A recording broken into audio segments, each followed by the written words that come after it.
Hello, SCU EMS. Today we're going to kind of go over quickly how to use the Lifepak 15 to shock a patient in AED mode. These are the basic steps, how to do it. Typically, you're going to come up on a patient.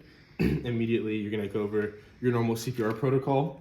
And then as soon as someone starts compressions, you can power on the Lifepak just by holding down the on button for 2 seconds. And then the next step will be to disconnect the shock box. Usually this should always be connected, but you just disconnect the shock box. And in here, if you come over here, you'll have your infant pads and adult pads. In this case, we're going to use the training adult pads. You take the training adult pads out.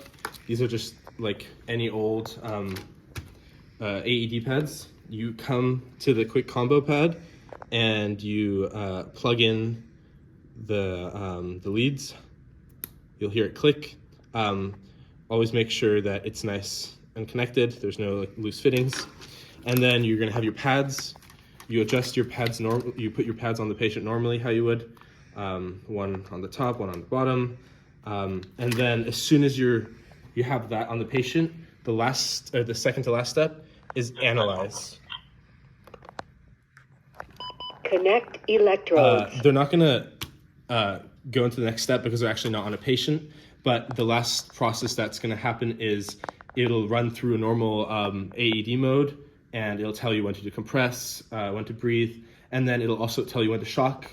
The shock button's right here, so all the the 3 buttons you have to remember. Connect electrodes. The 3 buttons you have to remember are on, analyze, and shock.